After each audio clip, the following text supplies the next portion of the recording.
All right. Hi, everyone. Frankie here. New West Reset. Hello. How's it going? Welcome back, and thank you very much for shooting in, joining a fella here for another one, another live one. New West Reset Live, episode 101. 101. 101. So, welcome. Thanks for joining me here. We're going to be talking about POTUS, President of the United States there, and the Yukon Gold Rush up here in Canada land. I'm going to show a little bit of a connection, a link, if you will, between DJ T-Rump. I got to disguise what I'm saying. You know how it is. Anyways, connection between DJ T-Rump and sounds like a terrible rap group. Anyway, the connection to Canada land there.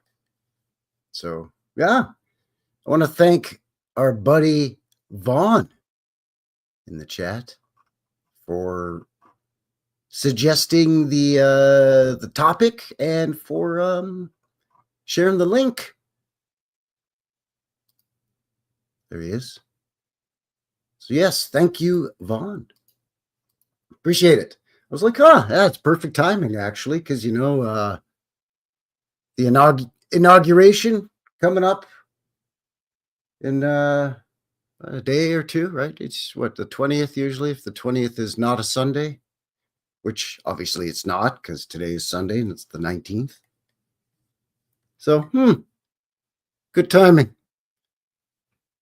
So, there you go. So we're going to be looking at that. Links below for everything we're going to cover here, including the link that Vaughn was kind enough to send a guy's way out here, just on the fella's email, you see.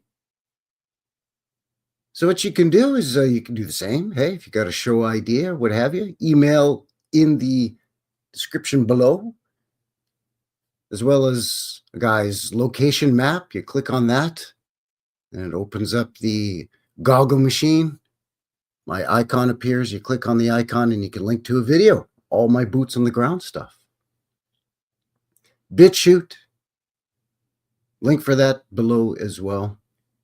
And the guy's social network thing, whatever you want to call it. I don't know what the kids call it these days. A guy socias. No, that's probably not it. But anyways, the MeWe there.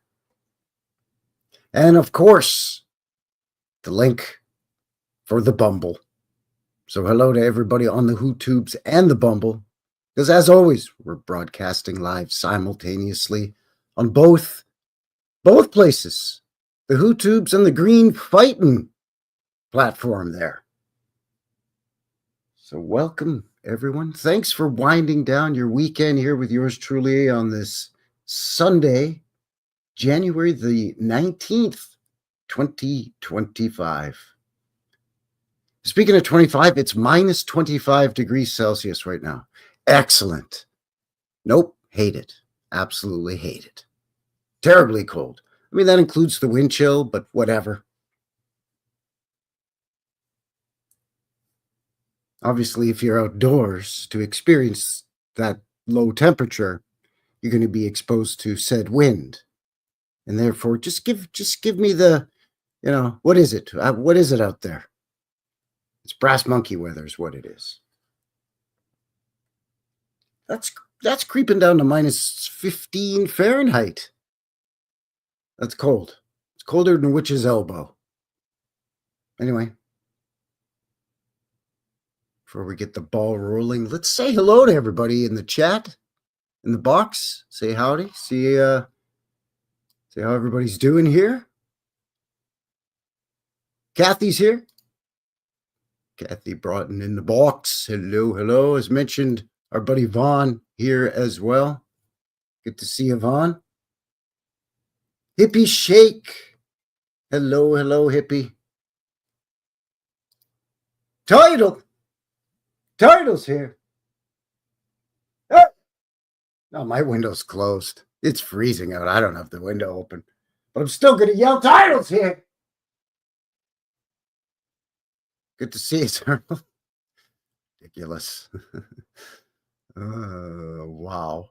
DN in the box. Howdy, DN. How's it going there, eh? How's she doing? Scott Pike is here. Channel 53. Channel 53. Howdy, howdy. Welcome. Hey, look at that. Hippie's over on the Bumble, too. Thanks, Hippie. Hello again, Hippie. The Phoenix is here. Lost and Found History Rewritten in the box. Hello, howdy, howdy. Thanks for winding down your weekend here with yours truly, Quay Needup, Quay, Old World Mi'kmaq in the box. Speaking of Old World Michigan is here. Hello. How's it going, eh? So yeah, thank you. Thanks for winding down your weekend here with yours truly. Appreciate it as always. Good to see you on this chilly Sunday, but it's nonetheless, it's still Sunday Fun Day.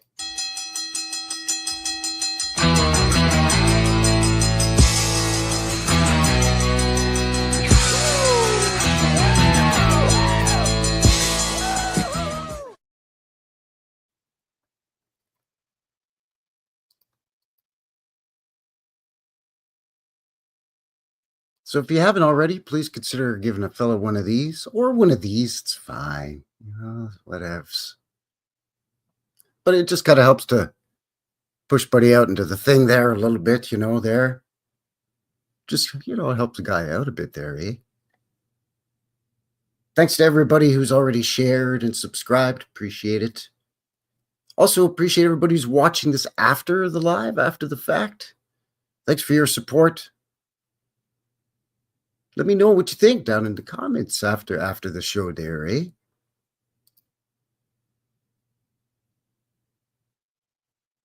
So as mentioned, links below for everything. And again, thank you to Vaughn. Vaughn's got a channel as well. Old World Underworld. Got the link for that in the box too there, eh?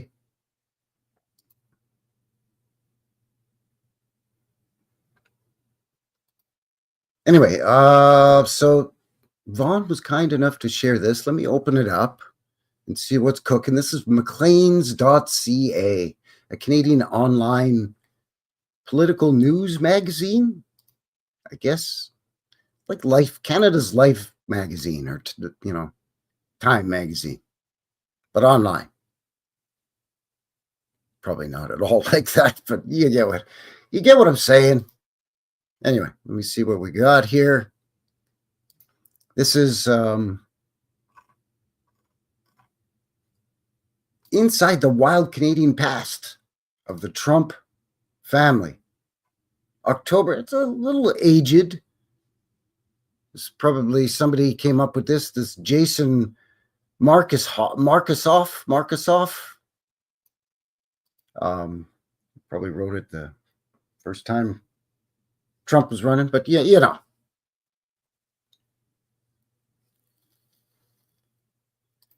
Thank you. Thank you.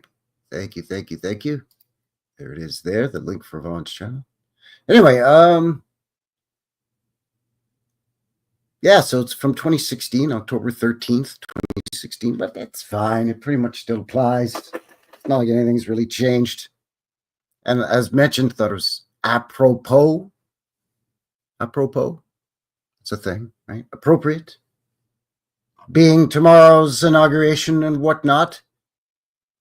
Anyway, before there was a Trump Tower, there was a Gold Rush Hotel in Bennett, Yukon, where the Trump family dynasty began.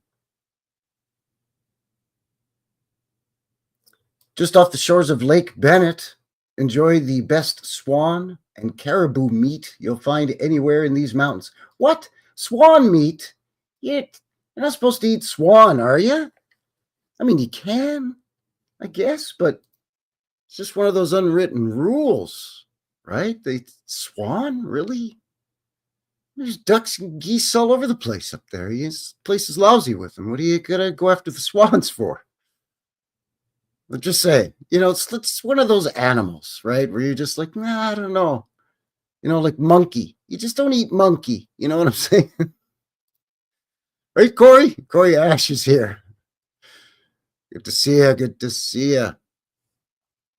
Anyway, I got totally sidetracked by the swan. Caribou, sure. It's like deer or elk, kind of, I imagine. Have I ever had caribou? I've had caribou jerky, I think. Anyway. Probably anywhere better than anywhere in Canada, believe me. Many people from many tents are saying the whiskey is very, very classy, and the ladies, they'll make your head spin, and many other things.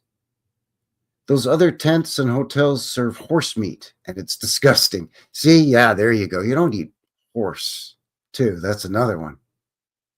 If you want luxury as badly as you want gold, there's only one place and only one name.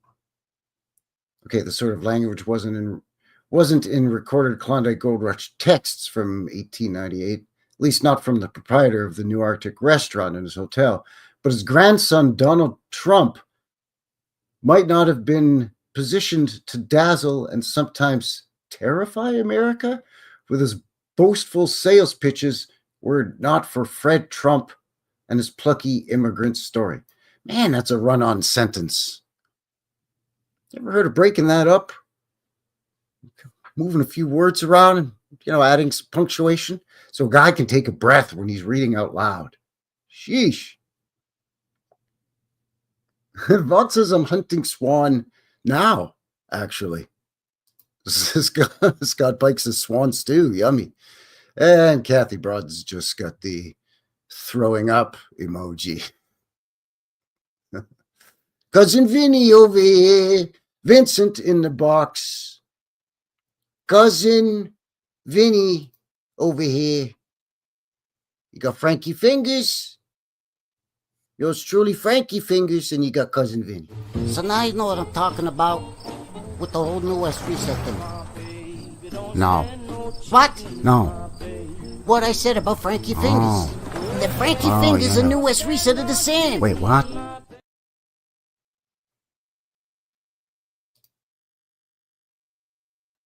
Don't knock it till you try it. Yeah. What? Cousin Vinny's saying, hey, Frankie, moving back to Cowtown tomorrow. Really? Shuffling on back to Sandstone City, are you? Really? Fantastic, man. Okay, we'll talk more later, buddy. That's great. Huh. I mean, it potentially might not be great because maybe the job wasn't great. But anyway, we'll talk more. We'll talk more later. But yeah, excellent. Awesome. PCS World in the box. Hello. Anyway, so this whole thing was just hype. They never actually said that, but Donald Trump might have liked it. Anyways, can we just get on with, yeah. Anyways, his tasty meals and other delicacies of the flesh and the small fortune he made in the northern wilds of this country that now has a healthcare system the Republican presidential candidate says is ruinous, a country that eagerly welcomes the Syrian refugees he calls terrorist Trojan horse. Wow, I don't usually get political on this channel. Again, this is from 2016, so I'm just reading aloud Maclean's.ca. I could probably skip over some of this stuff. Okay, here we go. Let's go back to a time long before Trump wineries bottles were chilled at finer Trump hotels the world over, to a place where Trumps themselves were in the messy business of cultivating, picking, and crushing grapes. Friedrich Trump was born in 1869 in Karlstadt, Germany, in the heart of a Western winemaking region. Friedrich was no standout among his 5 siblings. That's kind. He didn't really stand out. He was too frail to work the family vineyard. Oh, kick a guy when he's down, why don't you? Says Gwenda Blair, the chief biographer of Trump, and these boughs of his family tree. Friedrich's father died when he was 8, His mother sent Friedrich at 14 to become a barber's apprentice. A couple of years later, as the military draft loomed and there wasn't much hair to cut in his village, the 16-year-old Friedrich cobbled together enough Deutschmarks to buy passage on a steamship to New York City. There's some kid who's too frail to do anything all of a sudden has money to sail across the Atlantic Ocean to New York. I mean, granted, lots of people were, so there were more ships. Therefore, I guess due to free market economy, the price would be kind of come down a little bit, maybe. I don't know. Just guessing. But still, 16-year-old, yeah, just buy me a ticket to go all the way across the Atlantic Ocean. Anyway, moving on here. There's a photo of Friedrich. The land of opportunity seized him quickly. Friedrich got hired by a barbershop within 2 hours of arriving in Manhattan. 2 hours. That's got to be a record somewhere. Within hours, sorry, where I get 2 from, I don't know. Within hours, of arriving in Manhattan. 6 years on, he grew weary of the living wage work.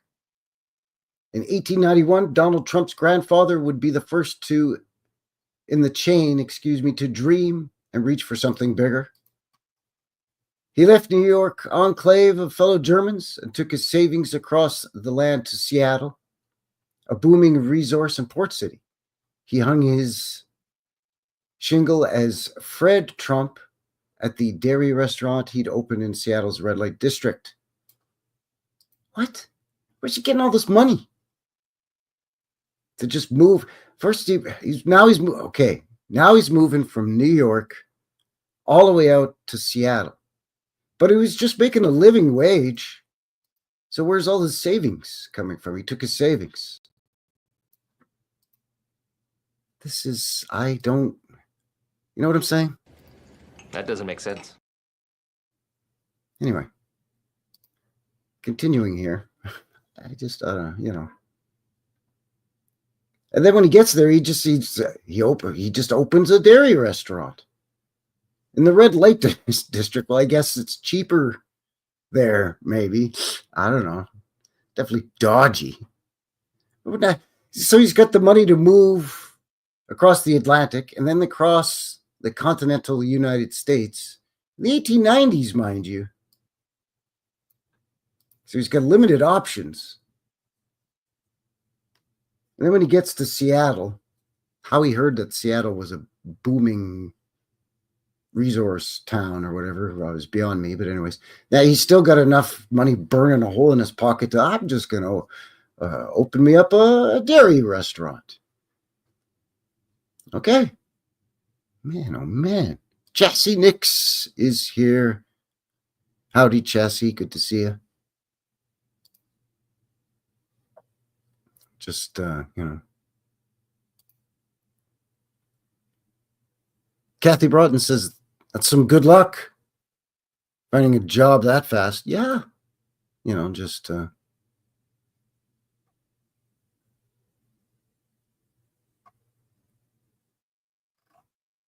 don't know. I mean, I'm not making fun here. I'm just kind of having fun. You get what I'm saying? I hope you get what I'm saying here.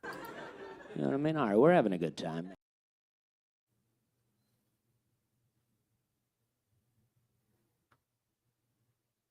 So anyways, he's got this, he opens this dairy restaurant in a red light district. In keeping with local custom, the dairy's predecessor eatery advertised private rooms for ladies. I think they mean ladies of the evening, my friends. But anyways, 1891, speak for ladies of the evening. And it's likely Trump didn't end the practice. So they don't know. They're just pointing the finger. Because, this, again, written in 2016. So got to, dehumanize one of the candidates and demonize his family history. Probably backfired because everybody looked at this and thought, wow, that's cool. Trump's granddaddy was badass. You know what I'm saying? Howdy, Wiley. Wiley is in the box. from snowy and chilly Montana. Anyway, I keep getting distracted here. Private rooms for ladies. Blair writes in Trump's 3 Generations That Built an Empire. Shortly, his interest turned to gold, namely the town of Monte Cristo, which was showing promise for gold and silver deposits, some 110 clicks east of Seattle. I don't know what that is in miles, people. I'm sorry. About 45 miles, 50 miles-ish, give or take. Anyway, he invested in some land there, but also stuck with plying his hospitality trade for the men doing all the digging.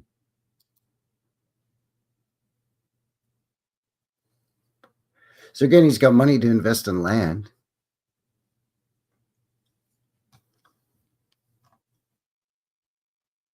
In the summer of 1897, a ship of grubby and suddenly wealthy prospectors arrived with the news of big gold strike in Canada's remote northern reaches, near Dawson in Yukon territory.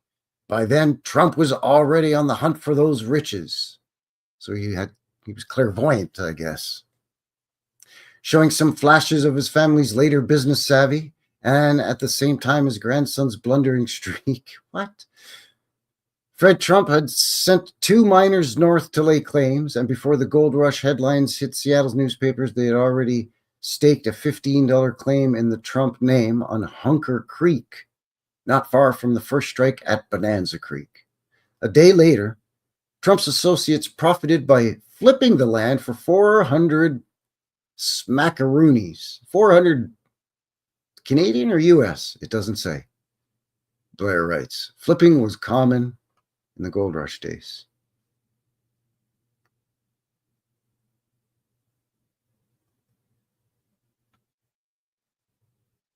It was uncertain whether they were 2 cents worth, let alone 2 million, Yukon historian Michael Gates says. Had they held it, these Washington state miners and Trump could have made vastly more than they did. Hunker Creek claims panned out. Yep, that's where the phrase comes from, as one of the most productive creeks in Gold Rush.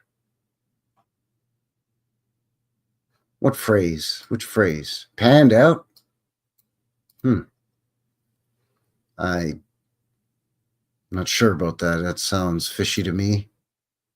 I'm just... I don't believe you. It's unclear whether word of that blown opportunity reached Trump, the restaurateur. He was already saving money from his restaurant till, to trek northward himself. In early 1898, he sailed up the Pacific coast with gear for the long hike through Yukon, which he had no plans to mine himself, Blair writes. So he's going up there, but I'm not going to do any mining, mind you. Probably just going to buy me up some land at some hotels or open a restaurant or something, maybe. My golly. So he's just following all the working men, and he's just setting up shop, basically. This is what he's doing. Where's the next big boom of something or other going on? Oh, over there? All right, I'm going to head down over there, I guess. Before the train, the Gold Rush routes were through the Alaska and Canadian mountains. White Pass, which Trump is believed to have taken, was dubbed Dead Horse Trail. Yeesh. The ground had a vile slush of animal parts. The pass walls stained dark red from the blood, Blair writes. Jeez, this guy's got a flair for the dramatic. I'm sorry, people. It's if you're a horse lover, that's not fun to hear. Yikes. Pairing up with a fellow traveler named Ernest Levin, Trump set up a tent restaurant, there it is, along the route. Set up a sandwich shop or something there, a kiosk. Likely serving up flash frozen horse meat. According to the Trumps. Then in May 1898, the German-American and his partner escaped the pass and reached the new town of Bennett. a collection of tents and men building Dawson-bound boats and awaiting the ice breakup. Yeah, they just had to head over this treacherous mountain pass. And then they get to the other side and they just, well, now it's time to build boats. So they're miners.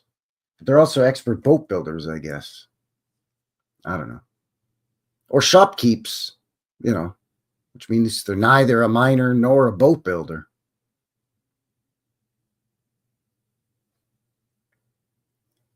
Trump and Levin bought lumber to erect a 2-story building on Main Street. See, there it is. We're not building a boat.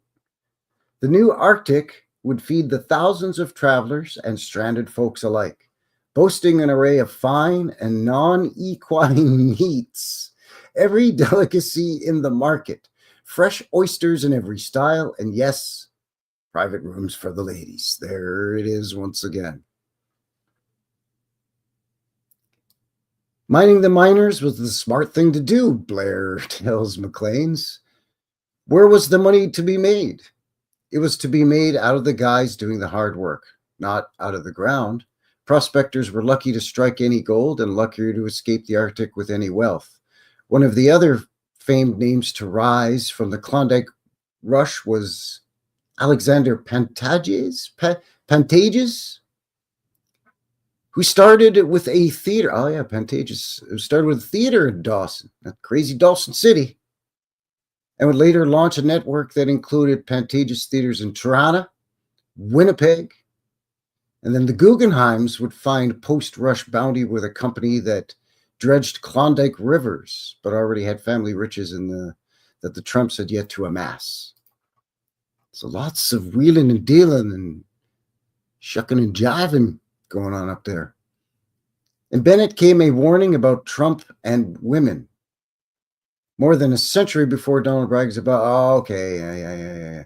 A letter writing in the Yukon Sun said single men would find at the new Arctic the best food in Bennett, but he warned respectable women away from staying there, as they're liable to hear that which would be repugnant to their feelings and uttered too by the depraved of their own sex.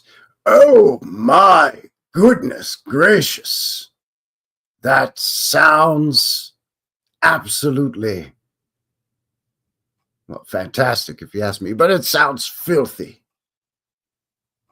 Have some common decency. Good gracious. This is Canada, I'll have you know. Canada, I say. It's Canada land now. Behave yourself. Shut it down. Anyway, Blair's book records. This Blair guy, I'm telling you. Donald Trump, for his part, told the New York Times that reports of ladies of the evening at his granddad's restaurant are totally false. It's false. It's a lie. Don't believe it. It's fake news.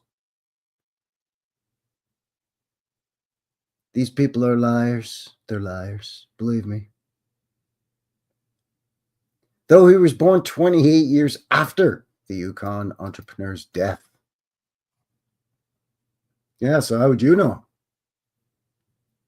The Klondike Rush had begun its decline by the time New Arctic began in Bennett, but a train close to completion all the way from the port at Skagway, Alaska to Whitehorse would outright kill Bennett and its businesses. Trump and Levin set their restaurant's frame on a raft toward Whitehorse, so it could open in time for the White Pass and Yukon routes opening route in summer of 1900.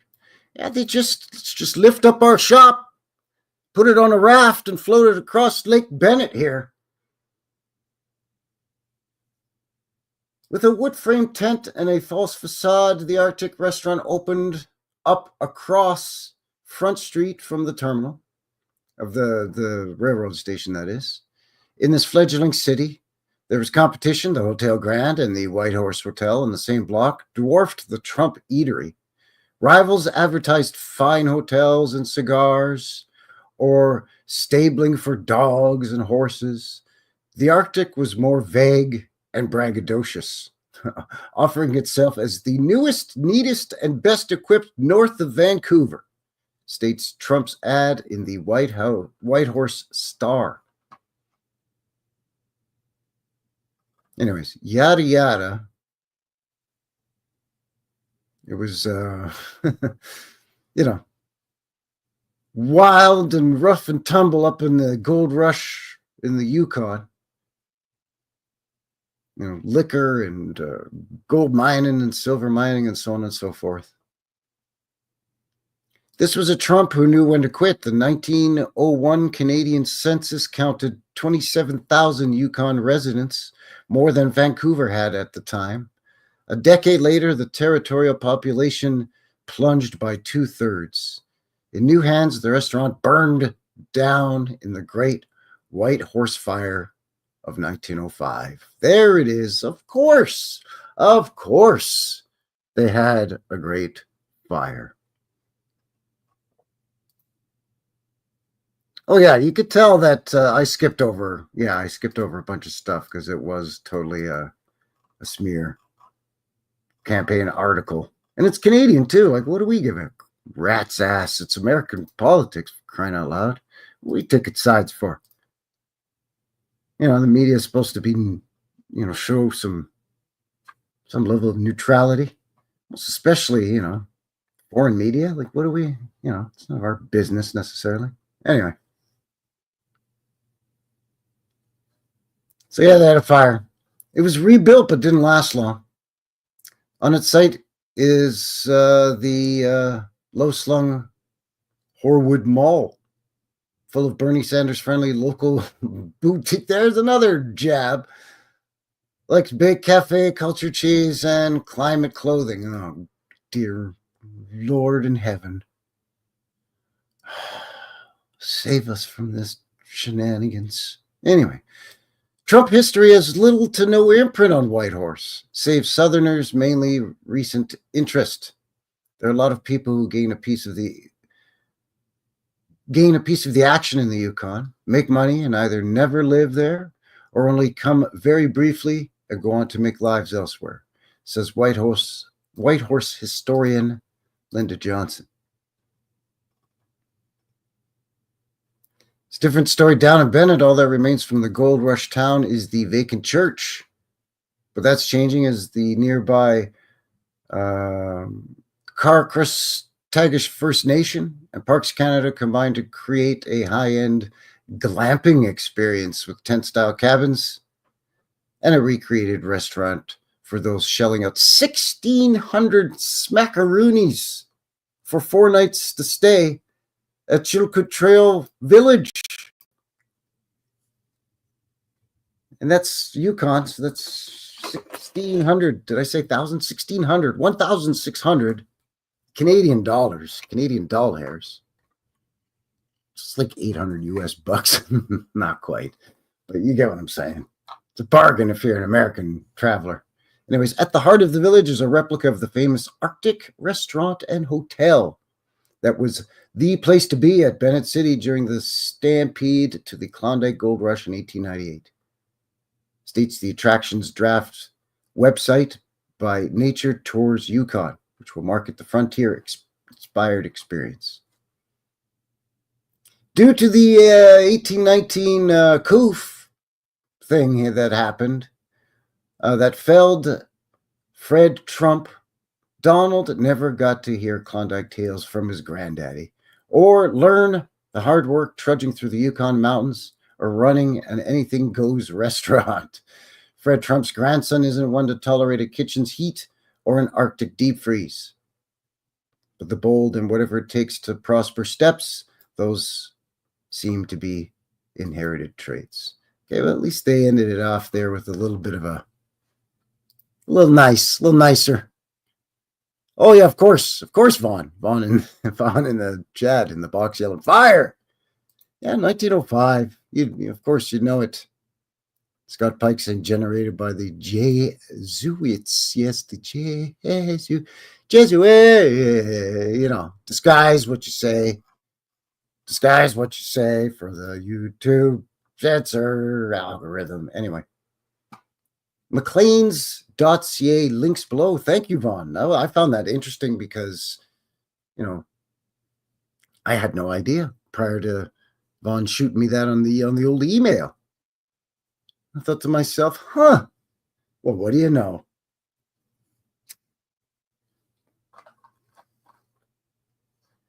What do you say? We have a quick look at see, because of course, after that, a guy did some poking around, a little bit there on the information superhighway. So let's see what the Wikipedia says about Frederick Trump himself here. Of course, Wikipedia always good for a laugh or two. Frederick Trump, born Friedrich Trump, March 14th, 1869, and passed May 30th, 1918, was a German-American businessman. He was the patriarch of the Trump family and the paternal grandfather of Donald Trump. D.J. Trump, the 45th president and current president-elect of the United States. Wow, they updated that quickly. Nice. Born and raised in Karlstadt, Germany, in what was then the Kingdom of Bavaria. Trump emigrated to the United States in 1885. In 1891, he began speculating in real estate in Seattle. Well, they skipped over his whole barber's apprentice thing where he was able to save up money like a madman. But anyway, during the Klondike Gold Rush, he moved to the Yukon. He made his fortune by operating a restaurant and brothel. They don't forget ever to put the brothel in there, though, do they? For minors in Whitehorse, or what is now Whitehorse. In 1901, he returned to Karlstadt and married Elizabeth Christ. So a house of ill repute proprietor, providing lodgings and whatnot for ladies of the evening up in the wild Klondike Gold Rush of the Yukon, ironically marries a woman whose last name, her maiden name, is Christ. All right. Sure. I mean, it's got to be in the books. I mean, I'm sure it's not only here on the Wikipedia. I just find, these little things just jump out to a guy is all I'm saying. As he had purportedly,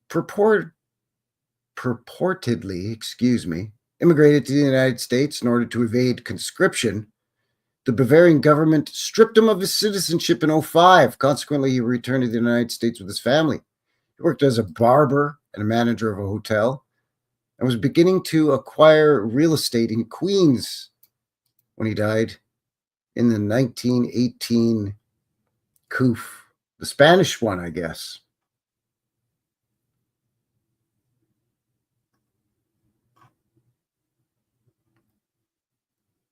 So he was, a little too fragile to work. So he became the apprentice. There it is there. Okay, his apprenticeship. Then he, 1885, at the age of 16, emigrated via Bremen, Germany, to the United States aboard the steamship Eider. I did it again. I'm sorry, people. I get too clicky.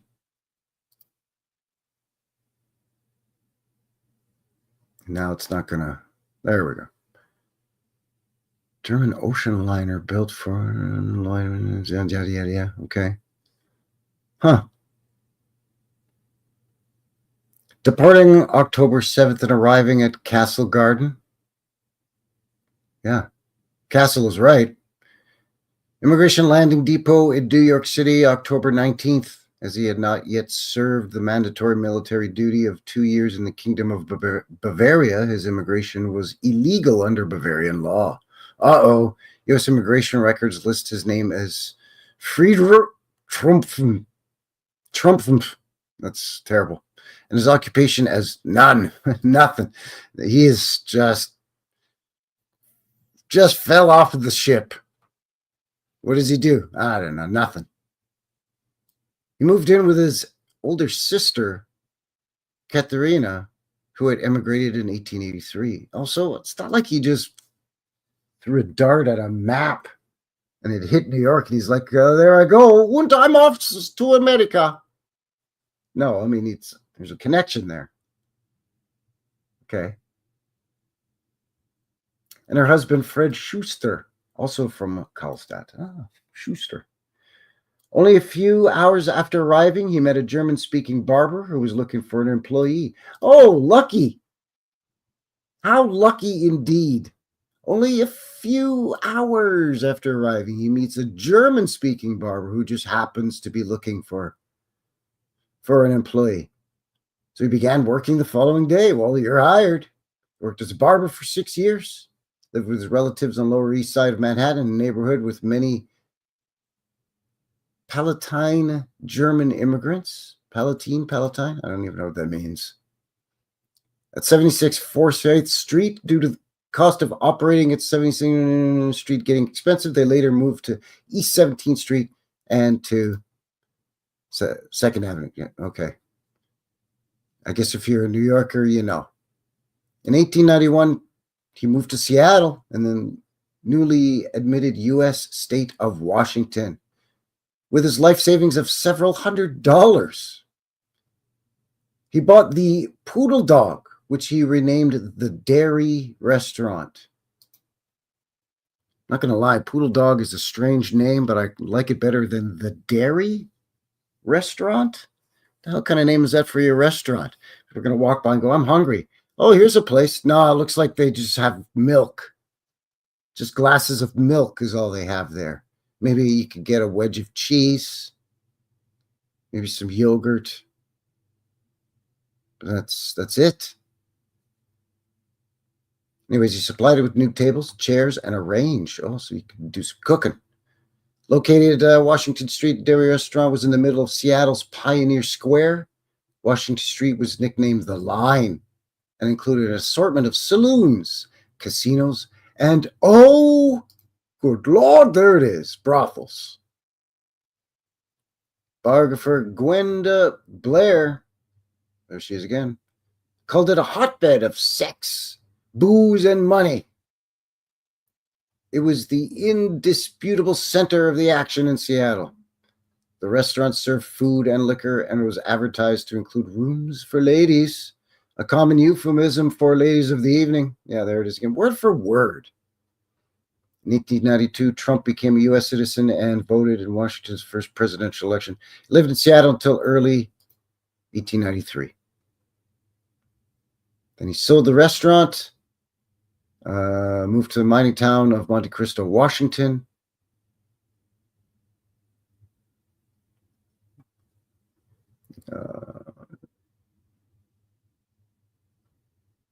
Because he had speculated on Rockefeller investing in the Everett area, which is near Seattle. Okay.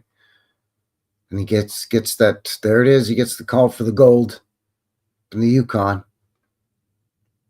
Trump suffered both from a shortage of workers and reduced business, although he had been one of the few people to make money in Monte Cristo.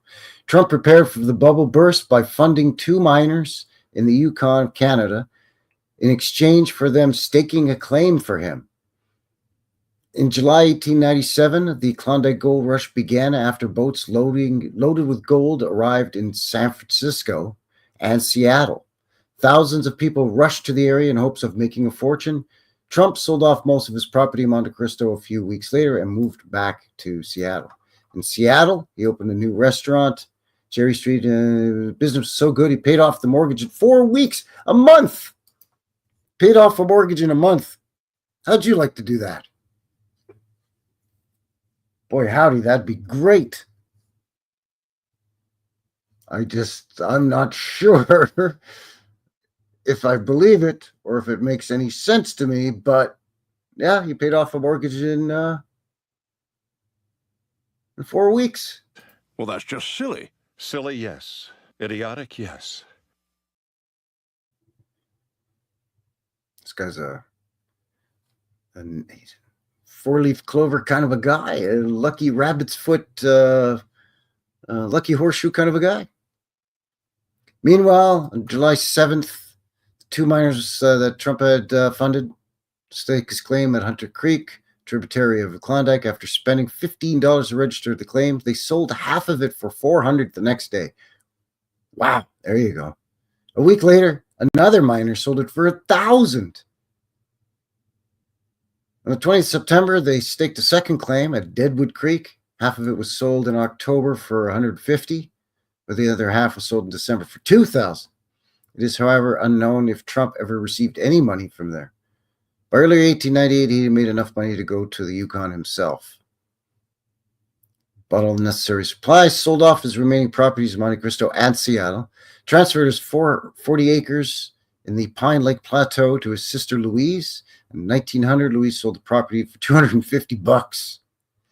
The winter following Trump's departure from Monte Cristo, the town suffered some of the worst avalanches and floods in its short history. And this time, Rockefeller refused to reconstruct the almost vital railroad to Everett. It's almost like he had a tip to get out of Dodge or get out of Monte Cristo in the nick of time. According to Blair's account, when Trump left for the Yukon, he had no plans to do actual mining. He likely traveled to White Pass route. Yeah, we've heard all this. Dead Horse Trail, yada yada. Some Bennett, British Columbia, Bennett Lake. Yeah, okay. Oh, of course, the Northwest Mounted Police, the Mounties. They get a mention in there. Anyways, he gets married. Yeah, a lot of the same narrative that we saw in that McLean's article. So yeah, link below for the Wikipedia as well on that. And just to give you an idea of Whitehorse, where Whitehorse is, let me show you. I'll pull up the Wikipedia for that as well here. This mention is Whitehorse. It's in the Yukon.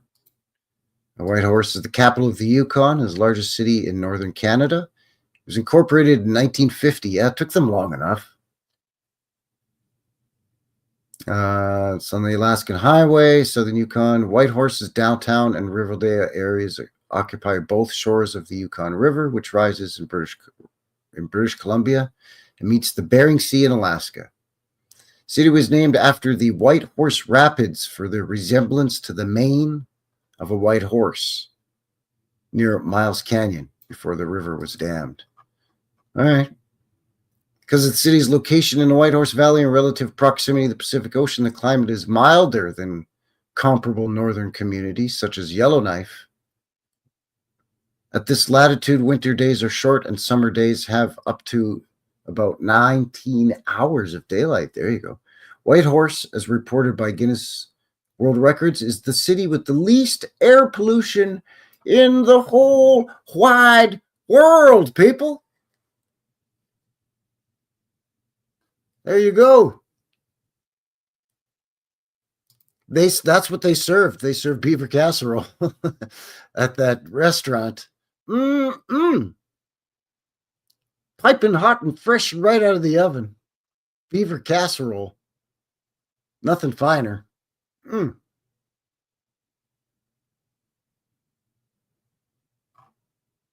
Anyway, so here's Canada land. Here.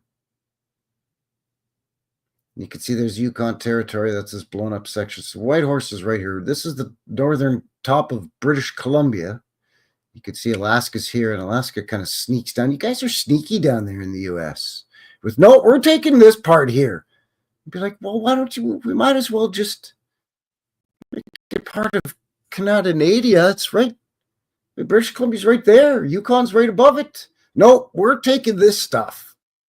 But why? Because we claimed it back in 1843. No, you didn't. Yep. But anyway, Whitehorse is right here. Aerial photo in the 40s. You can see it's not a huge city, but it's very interesting. So link for that in the description below as well if you want to do a little bit more poking around in Whitehorse. We're coming up on an hour here on the show. Usually right around the hour mark-ish, I take a mid-show break and give you a sneak peek at your upcoming midweek vintage footage video every Wednesday, as per usual, here on the channel. Every Friday, you get some boots on the ground from a guy walking around here in Calgary. That's in southwestern Alberta, don't you know? In Purdy, Alberta, you see, up in Canada land here, eh? So buddy likes to go for, go on walkabout and poke around in some old world buildings and other interesting stuff. So you get that on Friday. You get the live show on Sunday. You get the vintage footage on a Wednesday. This one coming up is winter related. I think it's like harvesting ice, like from frozen lakes and stuff, to literally be used, different forms of commercial ice, right down to putting ice in your fancy highballs at the restaurant. And this video is from the roaring 20s. So we'll have a look at that. And then when we come back, I got some old photographs of Whitehorse and some other stuff.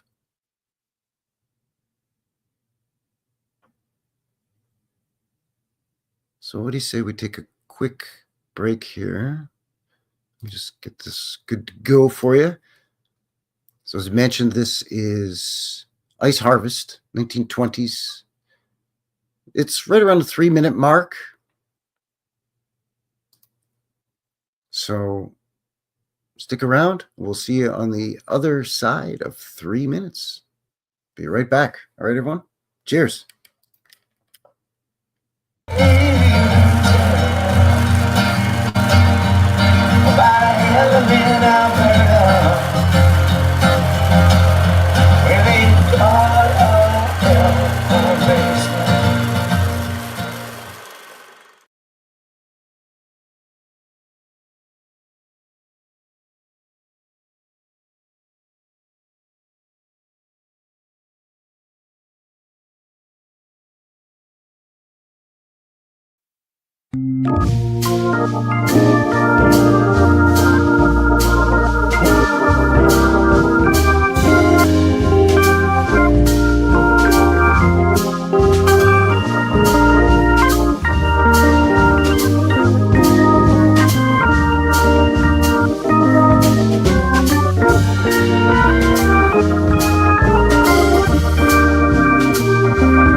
All right, and we are back. Whoa, hey, are you okay? You all right? Wow. I gotta calm down. A couple of deep breaths. All right. You all right there? Everything okay? Yeesh. I'm at an 8. I gotta take it down to like a 3 here. Take it easy. Anyway, welcome back. Frankie, New West Reset. New West Reset Live. Episode 101 here tonight, the POTUS and the Yukon Gold Rush connection here on this Sunday, January 19th, 2025. Still colder than a witch's elbow. Minus 25 Celsius, minus 15-ish Fahrenheit. Oof. Ooh, thanks for joining me here. Thanks for winding down your weekend here with yours truly. Appreciate it. If you haven't already, give a guy one of these. Thanks to everybody who's already subscribed and shared. We appreciate that.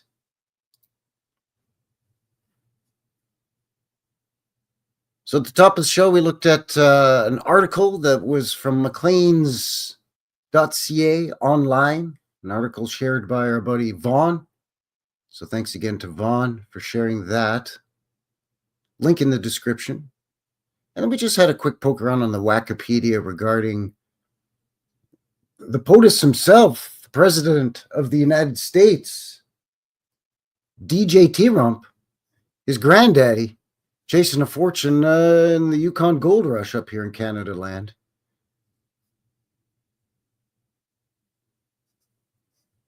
So links for those Wikipedia articles down below, as well as, guys' email and MeWe, BitChute, over on the Bumble, which we're broadcasting live simultaneously. And the guy's PayPal, too. So if you want to contribute to the Coffee and Donut Fund, oh, that's a beauty there, eh, buddy? Thanks a lot, eh?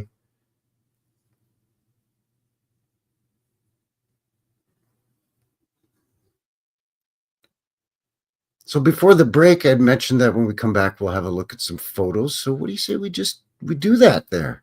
We have a look at some photographs. Thanks for joining me once again and winding down your weekend here on this Sunday fun day.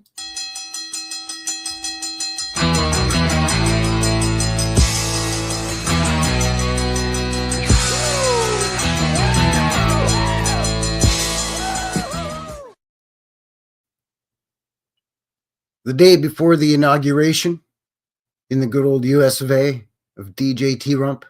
So again, thanks to our buddy Vaughn in the box for sharing that link. It's a pretty good idea for a nice timely little show idea there, bud. So Vaughn's here, as mentioned. Howdy, Vaughn. Kathy Broughton is in the box. Wiley's here as well. Hippie Shake. Good to see you, Hippie. Thanks for sharing all the linkage and whatnots. DN is here. Thanks for joining. And again, to all of you, if you're watching this after the live, appreciate your support as well. Channel 53. Scott Pike in the box. So yeah, let's, what do you say we look at some photos here and see what's cooking. I don't have a huge file, just a couple of dozen here to look at. And these are in Whitehorse itself. And they're sort of in an order, just in the sense that we're going to kind of look at some of the old-timey transportation and how it's said that initially you could, the only way to get to Whitehorse prior to the, the railroad getting through there, right?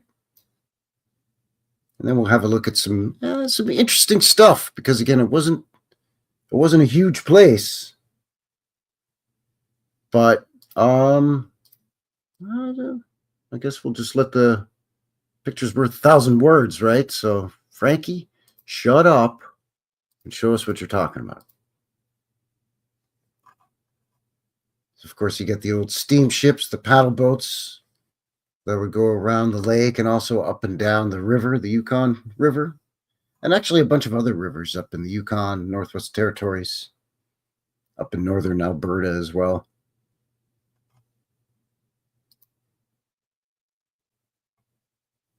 Pretty impressive machines. I get a kick out of these things. Yeah, pretty narrow passage through there. Look out now.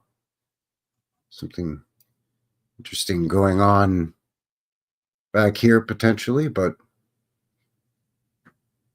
you know, look at the shiny boat, everybody. They're lined up, I guess, taking on and passengers disembarking. You can see not a huge sprawling city or town by any stretch, but all the same, they got some pretty big buildings because you know what? They got all these hotels everywhere, apparently. I guess the miners are way up here in the mountains and in the hills and, you know, wherever, but I guess they're going to come all the way back into town every night just to spend their hard-earned mining money in the hotel. I don't know. I guess probably it's got a brothel or two, so this is 1901 in Whitehorse. You can see all the paddle boats making their way down and kind of queuing up or lining up to dock. Not sure what. There's a little bit of damage here, I think, to the photo, but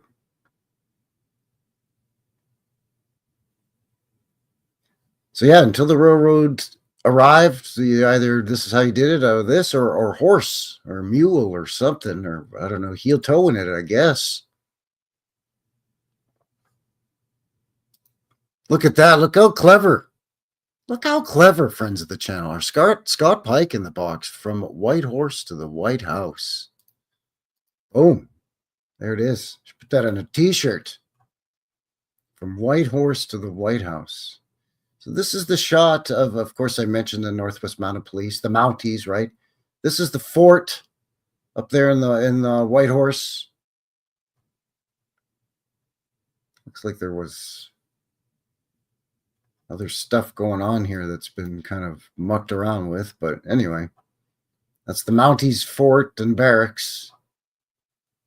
Because, you know, you got to keep an eye on the gold rush shenanigans. There's a typical shot of it. Where is it? Oh, it's Canada. So let's take a photo when there's 1.5 feet of snow everywhere.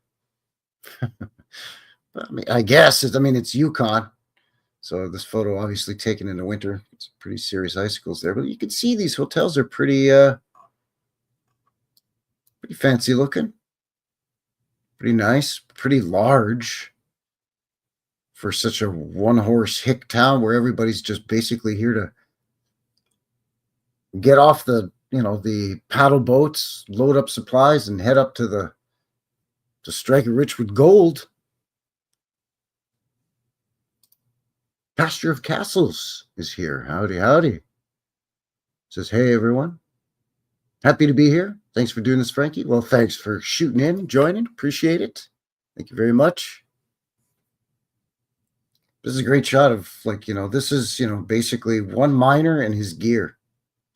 That was one of the rules that Sam Steele had.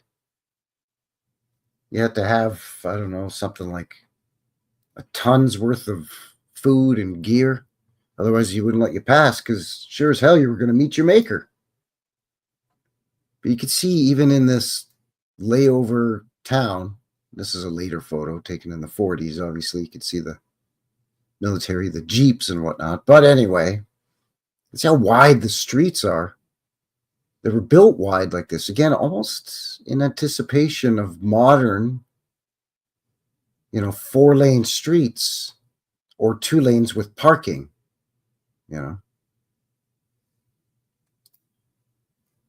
Again, a little bit of a more recent photo. But again, speaking to the point I was just making about how wide the streets are.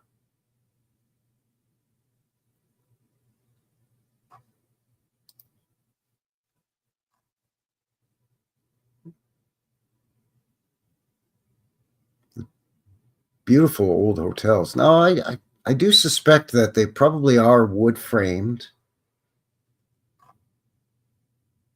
They're not a brick substructure, I don't think, anyways, with just, the wooden siding over top as a facade. You can see it's got a peaked or a pointed roof. Roof.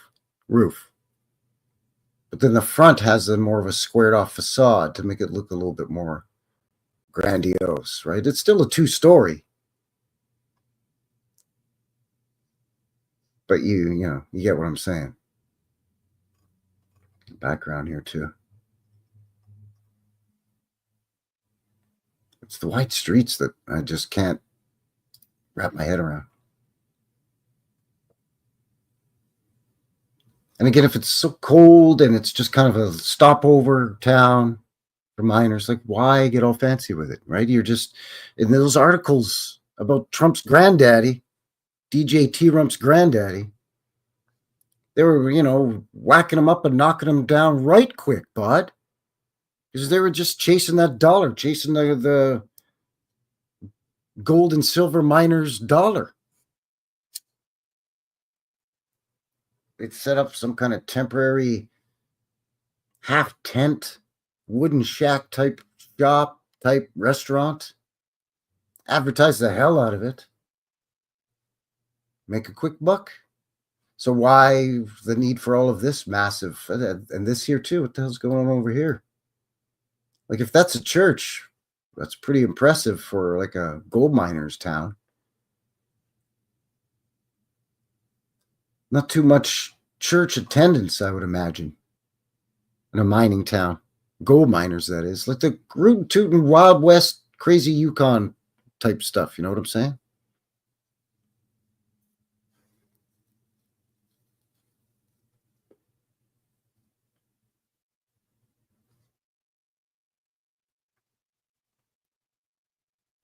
What's going on here? Vaughn's in the box saying, White horse mythology. Throughout history, white horses have been mythologized in many cultures. For example, Herodotus reported that white horses were held as sacred animals in the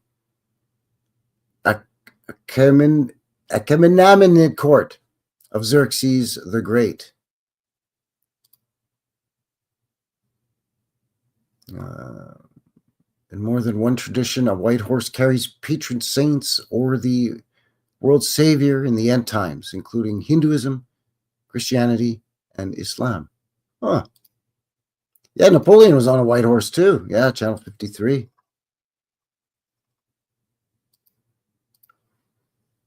So was a Lone Ranger.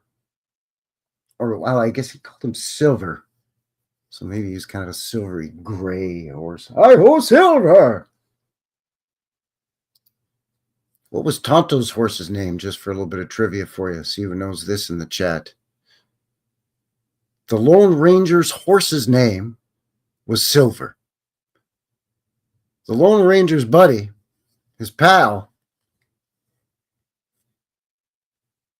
the Robin to his Batman, if you will, obviously also had a horse. Tonto had a horse. What was Tonto's horse's name? And don't Google it, you cheaters. Here's another winter scene. That's pretty much the best way to get around when you got ice and snow and it's just crappy and cold out. Just hop on, throw some furs over you and around you, and we got some skis on this contraption, and yeah, mule, and off you go. Hardware, stoves, paint, oils, rope. Get yourself some rope. Oh, there's the post office. Isn't that supposed to be a big fancy stone building? Not yet, I guess. Kimasabi, no. That was the nickname of what Tonto's nickname was for the Lone Ranger. The Inn, the White Horse Inn. This thing's huge. Not really sure what that is up there, but all right. Now this one's large enough where it could be underneath this wood. It could be brick.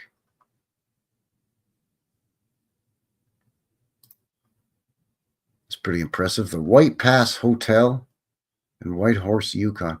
Sorry, the photo's kind of pickolated there. It's, zooming too much. And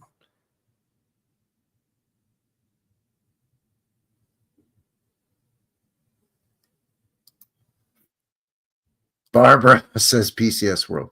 No, his horse's name was Scout. Scout. This is a very interesting log cabin style church. Still has the bell.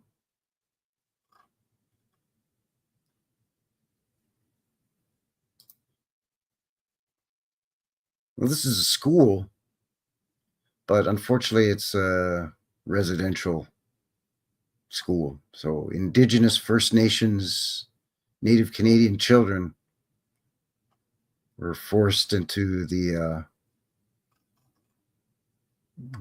government-funded church-run residential schools. These tended to be big, glorious structures like this out in the middle of nowhere.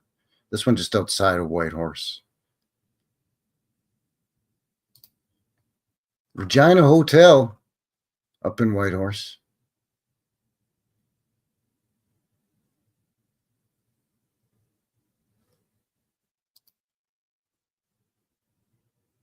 Kind of a neat old building. Notice the weird slope up here.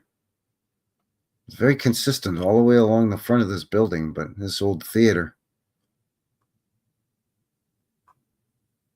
There's something odd there. I don't know. Could be just because there's snow. But even still, it's a pretty high sidewalk, so it's, I don't know. It's just very strange. There it is, the article. Restaurant and hotel. The Trump owned hotel, the Trump family hotel. There's the hotel. There's the restaurant. And there's snow. Snow everywhere. Snow 4 feet high. They built this crappy vestibule off the front entrance.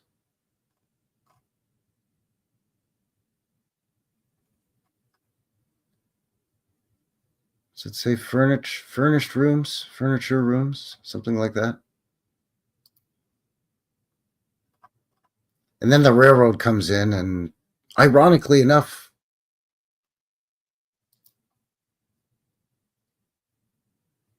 shortly thereafter, they have their Great Fire, 1905, right? The railroad comes in, what was it, 01, 1901? The hell is this in the background? Again, in the middle of nowhere, big giant mountains everywhere. Near Bennett Lake, got this big castle-like looking or churchy looking thing just looming up on the top of this hill. Looks like it's made out of stones or something too. I don't know. If you know, if you're a local, let me know.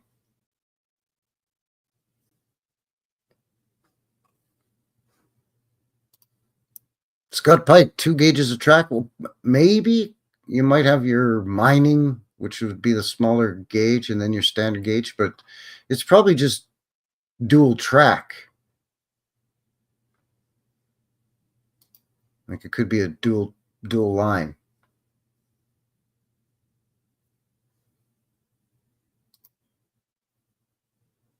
Look at this chaos. This is your basic street scene, Yukon.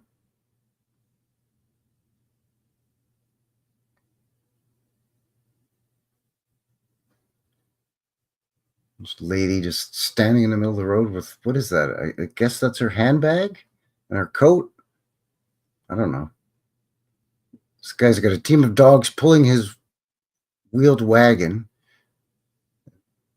This is obviously the crummy part of town. You can see in the background big, huge buildings. But here, this is just crummy stuff.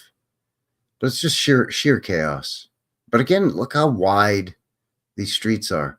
With all this shenanigans and goofiness going on. Obviously a photo op too, so everybody spills out on the street, puts their hands on their hip or crosses their arms. Put your hand on your hip. Got it. Put your hand on your hip. Got it. Cross your arms. Okay. You, put your hand on your hip. Got it. You got your hands on your hip? Yep. How about you? Yes, sir.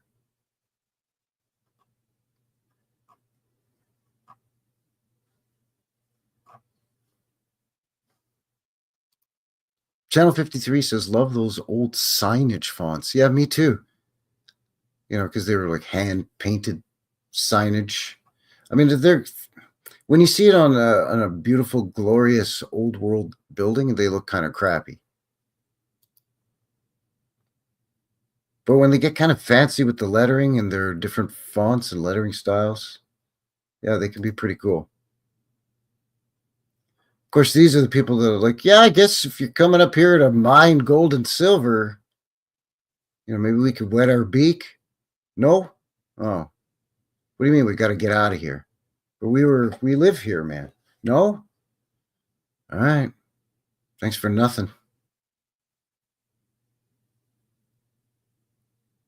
Very interesting attire. These are the indigenous peoples of the area of what is now Whitehorse, Yukon. Not sure why this fellow's holding his rifle or musket or shotgun like he's fixing to club somebody's head, but I gotta tell you, I've seen a lot of different indigenous Canadian, indigenous First Nations peoples. I think this is the first time I've ever seen any kind of jewelry in the nose. What is that? The septum? I don't know. I'm not real big into that whole piercing subculture, but you know what I'm saying. Pretty much every adult, it looks like, man or woman. Boop, get her done. Boop, got her done. Boop, got her done. Yep, you betcha. Boop, yep, boop. Maybe that's why these kids have this look on their face. Oh, man, that's what I got to look forward to. I poke that thing through my nose. Come on, man, please. But yeah, the very unusual. Some kind of bone jewelry, I'm guessing. Maybe walrus tusk or something like that. I'm not sure.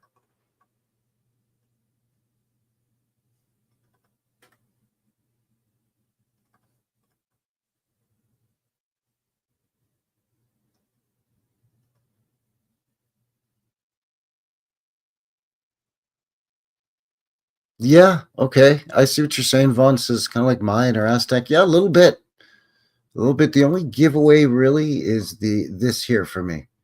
When I saw this, I'm like, oh, that represents like a whale or something that's very northern indigenous / getting into like Inuit peoples, quote unquote Eskimos, right? I'm sorry. It is what it is. That's what everybody was told for decades. We were taught these folks here up there are Eskimos, okay? I'm sorry.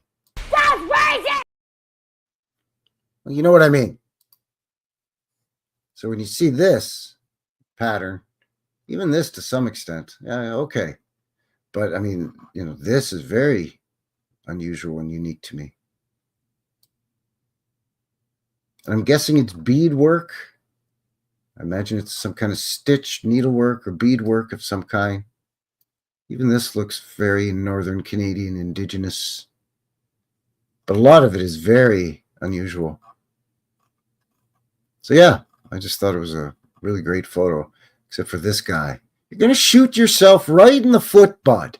Don't hold her like that. You're only asking for some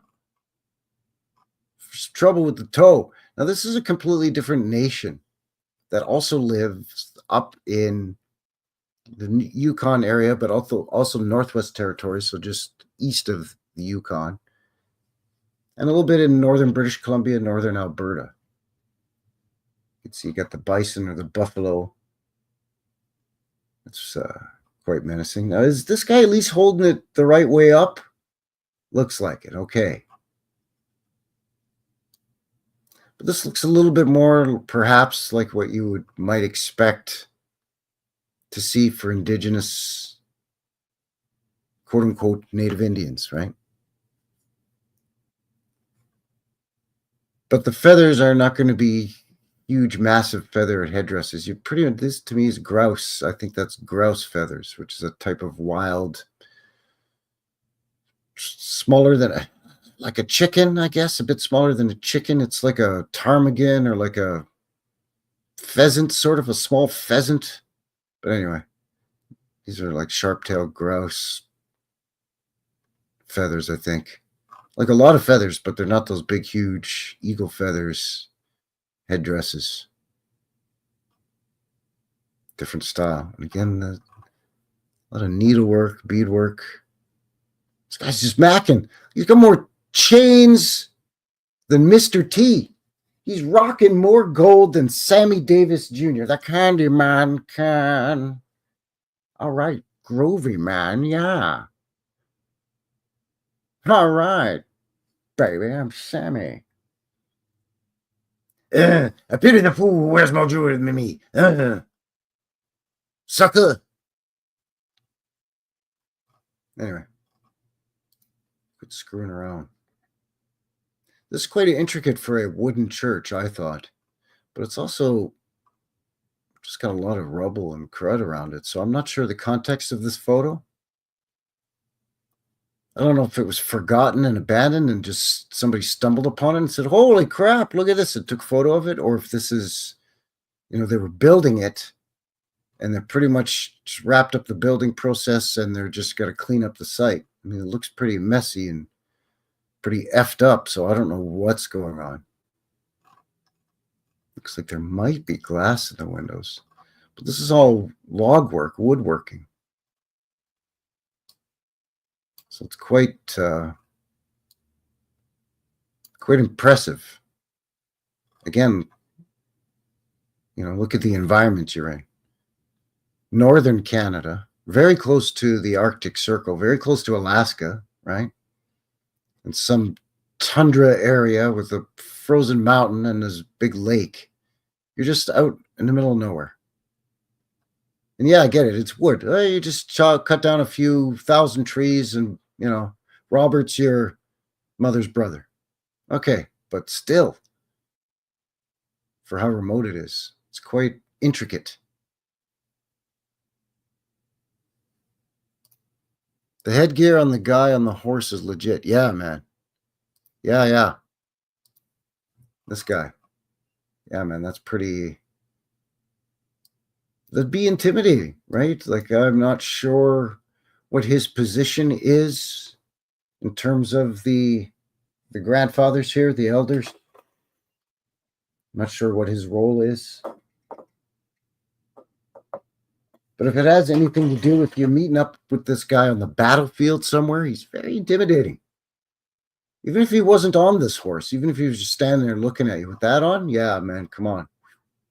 Yeah, pretty legit. Also, here's how you float a hotel across a lake. There it is. Just build yourself a wooden raft, I guess, and just jack up your... How they got the house down the street and,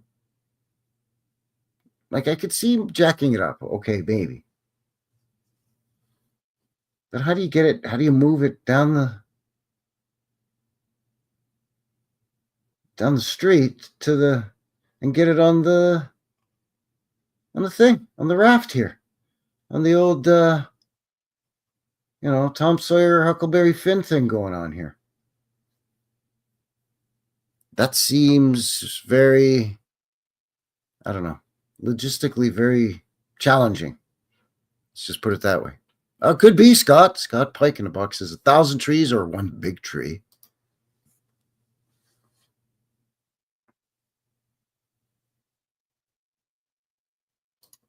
Ron says, could as easily be bricks if you had them. Yeah. Yeah, it would be impressive either way, brick or log. Anyway, that's the last photo here in the folder. Is the floating across Lake Bennett of the Trump-owned hotel. The Arctic Hotel, the Arctic Restaurant and Hotel. Obviously, the restaurant, I guess, will be Operation Flotilla 2.0. I'm not sure. Anyway, so there it is. very impressive, I guess. I mean, you know, I've seen some wacky stuff when they move houses or buildings. So I'm not going to lie. I've seen some wacky stuff. But I've never seen it put on a wooden raft and sailed across a Yukon mountain lake. Mark Lewis is in the box. We meet again, hippie shake.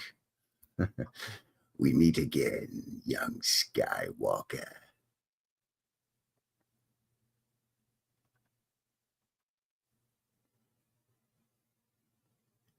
Anyway, I think I'm going to wind this thing down here shortly. A short but sweet one here on the episode 101 of New West Reset Live. POTUS and the Yukon Gold Rush, a Canadian connection. So again, thank you very much to Vaughn in the chat for shooting this my way. He sent me an email with the link. Really appreciate that, Vaughn. And the perfect timing with, you know, DJ T-Rump's inauguration tomorrow. And a nice little Canadian tie-in. So that's very good. Thank you very, very much. And if you want to get a hold of a fella, you know, guys' emails down there in the links below, as well as my social media, MeWe, BitChute, and of course, as mentioned earlier, on the Green Fighting platform, the Bumble, where we're broadcasting simultaneously right now on the HooTubes and on the Bumble. PayPal for the Donut Fund, should you feel so inclined. Appreciate your kindness. Thank you. And of course, location map. Click on that link and it opens up the goggle machine with the goggle maps. And then there's linkable little clicks on there. Takes you to my boots in the ground video.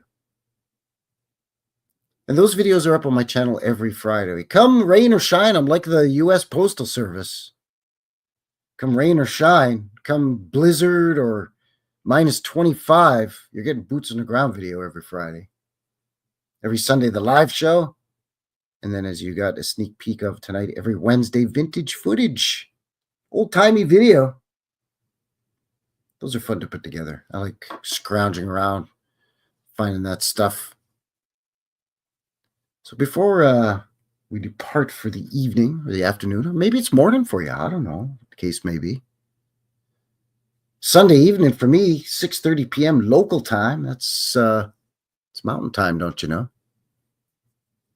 Again, as mentioned, Calgary, Alberta here in southwestern Alberta, Purdy, Alberta, up in Canada land. Before I go, let's have a couple of chuckles, a couple of giggles. What do you say? What do you say? What do you say? I like doing this. It's kind of a nice little tradition now at the end of the live stream. Kind of ended off on a high note with a little bit of some chuckles, some shits and giggles. Whatever that means. Anyway, I think Kathy sent me this one. Kathy's a legend for sending me these ones.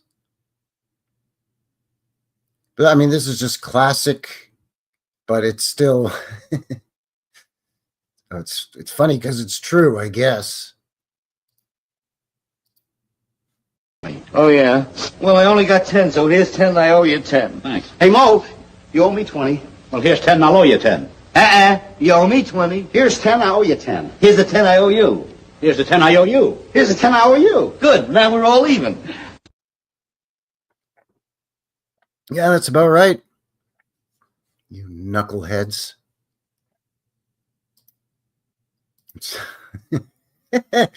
Come on, that's classic. That's pretty funny. Anyway, as mentioned, it's been cold here. We've had some snow.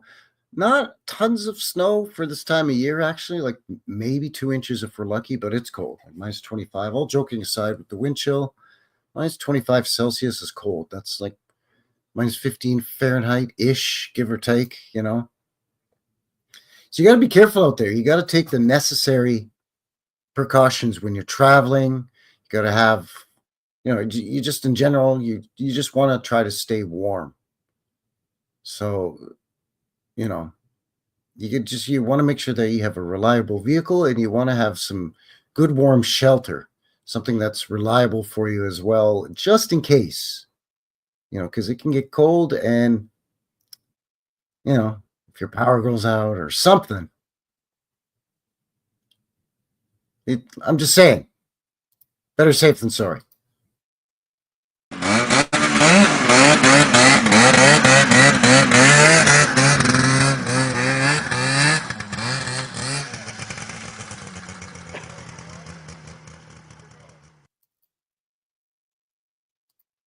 See, that's you get it all in one.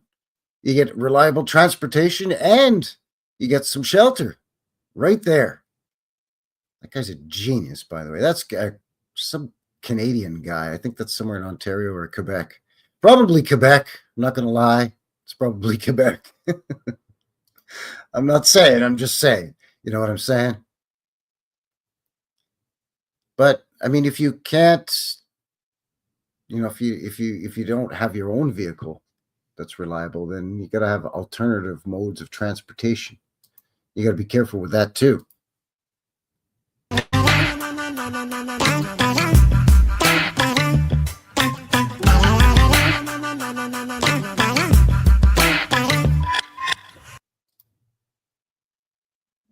All I'm saying is it's icy out there. So when it's cold, it's icy, it's dangerous. You got to be careful.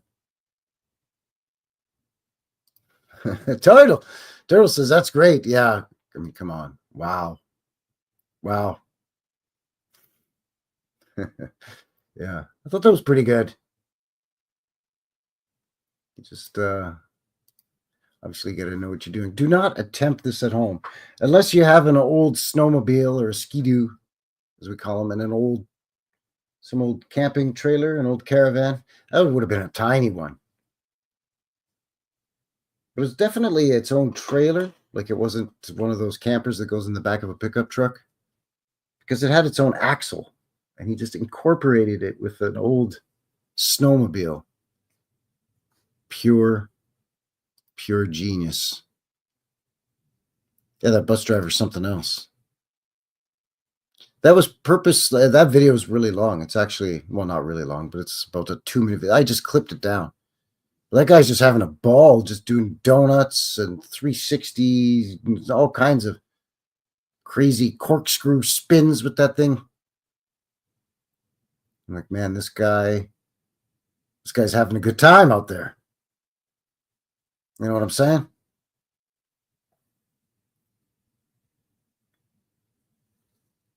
I think I had one more here was there one more that Kathy sent me? Oh yeah, this is pretty good. This is some snarky, know-it-all, wannabe influencer. And this lady just walks up one side of the guy and right down the other. That y'all used to drink from the hose.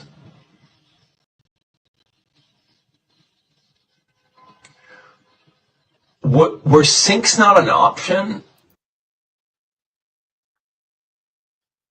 So you see there, just the condescending, smarmy, you know, Mr. trying to be all sexy on Instagram or TikTok or whatever the hell this is. I don't know. I don't have the twatters and all that stuff. I don't know what this is, but anyways, this lady here in the black t-shirt just lets him have it. Oh, and by the way, a point that she does not make.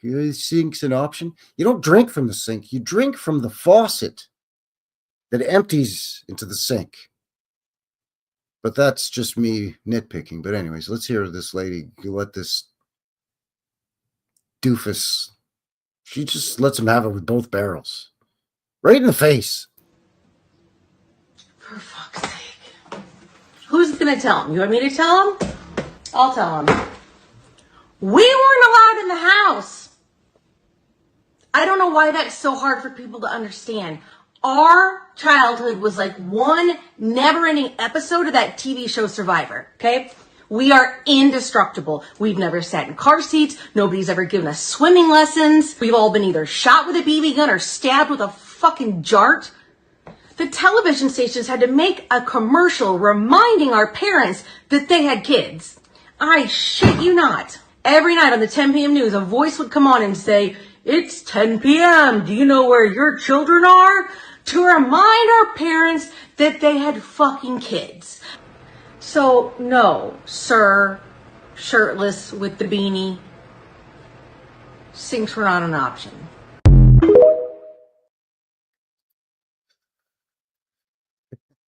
There you go. Blammo! It did look fun, didn't it? Channel 53 says, never seen a bus drift. That looks fun.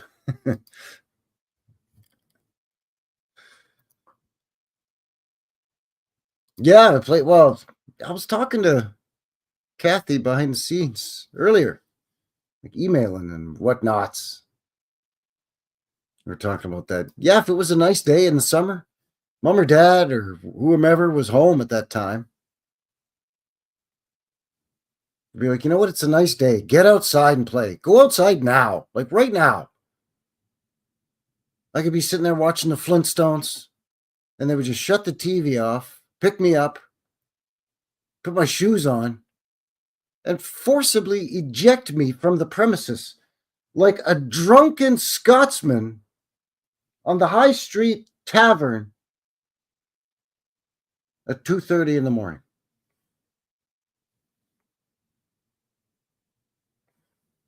Get outside and play. You only really came back when it got too dark to see or you got too hungry. Because you would ignore your parents, right? They're calling you. They're going, Frankie! Frankie! First my mother, of course, right? Frankie! I know what time it is. I know it's close to dinner time, but I know I still got about an hour, maybe 45 minutes to an hour. She's calling me early because you got to wash up before dinner, and she wants me to settle down and sit down at the table.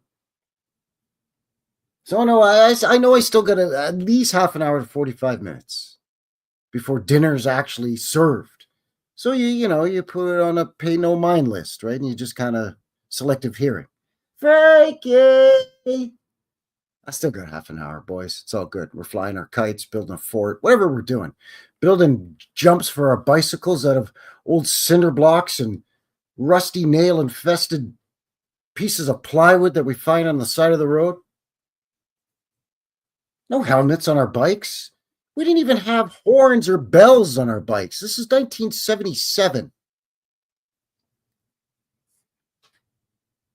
Well, then it's no longer mother calling. Then it's daddy. Daddy's out there. My father's out there hollering. Frank! Now! Oh, so that now you've gone from you've got 30 to 45 minutes to now you got 30 to 45 seconds. But it's funny, right? It's weird. They're forced to be outside, but then once I was outside, I didn't want to come back in. Played street hockey with my buddies. Or I don't know, maybe I'm just playing with my Hot Wheels or my G.I. Joes outside. I don't know, maybe I'm playing Star Trek.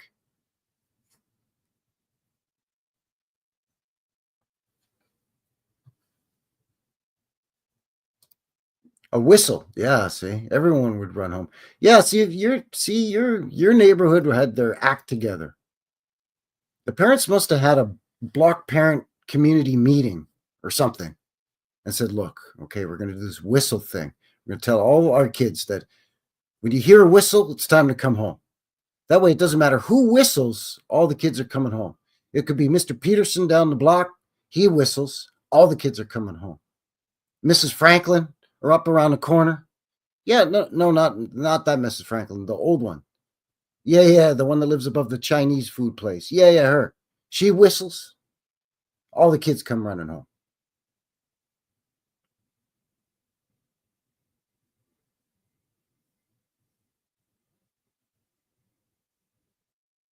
Yeah, after a while, it was just it became easier for my dad to adopt the whistling as well. Because then he didn't have to holler. You kind of sound a little bit like a crazy person if you're standing out in your front stoop with your, unclapped hand onto one side of your mouth, head tilted back to the skies, yelling, Frankie! Of course, every other parent on the street is hollering out their window too. So yeah, you adopt the whistle thing. It's better for the vocal cords, I guess. Anyway, this thing's gone off the rails. So with that, I think that is going to do it. I'm going to wind it down here, and I think that is going to seal the deal tonight here for Frankie, New West Reset and New West Reset Live, episode 101, POTUS and the Yukon Gold Rush. Kind of took a little bit of a journey up to the Yukon and explored DJ T-Rump's link to the 1897/1898 Gold Rush. So again, thanks to our buddy Vaughn at Old World Underworld for suggesting the topic and sharing the link. And again, that link is below, as well as everything else that we covered, Wikipedia, so on and so forth. So before you skip to the loo out the door, if you haven't already, give a guy one of these. Greatly appreciate it. Thank you very much. And until the next one, take care out there and have yourselves a good one. All right, everyone? Thanks again. Cheers. It's a mystery. It's a mystery wrapped in a riddle inside an enigma.